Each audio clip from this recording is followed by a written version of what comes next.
मिस्टरांनी सांगितल्याप्रमाणे खरंच त्यांची शुगर आज सकाळी त्यांनी चेक केली तर 96 आली आहे. 450 शुगर गेली होती तर माझ्या पायाखालची जमीनच सरकली होती. परंतु ते करतात, ते सगळं 100% करतात. म्हणजे ते खरं नॉनव्हेज खूप आवडतं त्यांना, परंतु त्यांनी आता केलेलं आहे जरा डाएटचं हे. पण माझा काही चहा सुटेना.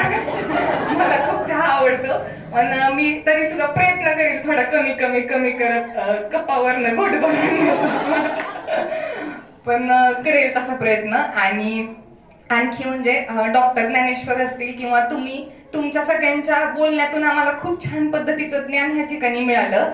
शरीर घडविणारे, मनाची शक्ती वाढवणारे, बुद्धीचा विकास करणारे आणि आम्हा सगळ्यांना स्वावलंबी बनवणारे अशा गोष्टींचं शिक्षण तुम्ही गेल्या 6 दिवसांपासून आम्हाला देत आहात. निश्चितच त्याचा फायदा आम्ही आमच्या भावी आयुष्यामध्ये करू आणि ह्या गोष्टीचं सातत्य ठेवण्याचा आम्ही महिला वर्ग नक्कीच चेतन घोरपडे सरांच्या मार्गदर्शनाखाली प्रयत्न करू अशी ग्वाही देते. आणि एक जीवन हे गणित आहे, त्यामध्ये सुखाची आणि मित्रांची बेरीज करायची असते, शत्रूंना आणि दोषांना वजा करायचे असते, सुखाला गुणायचे असते तर दुःखाला भागायचे असते आणि येणाऱ्या बाकीतून समाधान मानायचे असते.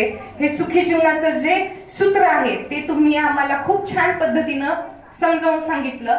आणखी एक गोष्ट माझ्याबद्दल मला चांगली वाटली ह्या कोर्स मधून की बाबा जेव्हा आपण ते हमची प्रोसेस करत होतो ना, एखाद्याचा राग द्वेष ते जाऊ देत म्हणून, पण आणखी मग एखादी व्यक्ती डोळ्यासमोर ठेवा आणि तिच्याबद्दल तुम्हाला जर काही राग असेल तर तो दूर करा, हे जेव्हा तुम्ही म्हणायचा तर अशी कोणतीही व्यक्ती माझ्या डोळ्यासमोर येत नव्हती. म्हणजे हे दावे अहंकार असं तर काही नाहीये बाबा मनात, याचं एक समाधान वाटलं. आणि आणखी एक गोष्ट म्हणजे शरीराला आकार देणारा कुंभार म्हणजे व्यायाम असतो आणि आनंद वृत्ती हीच उत्तम आरोग्यासाठी रामबाण उपाय आहे. आणि मन आनंदी असलं तर सगळं काही होतंय. शरीराच्या आरोग्यापेक्षा मनाचं आरोग्य जपावं एवढंच मी ह्या कोर्स मधून खूप चांगल्या पद्धतीनं सर तुमच्या माध्यमातून शिकले. सगळ्यांच्या वतीने परत एकदा मी ऋण व्यक्त करते आणि या ठिकाणी थांबते.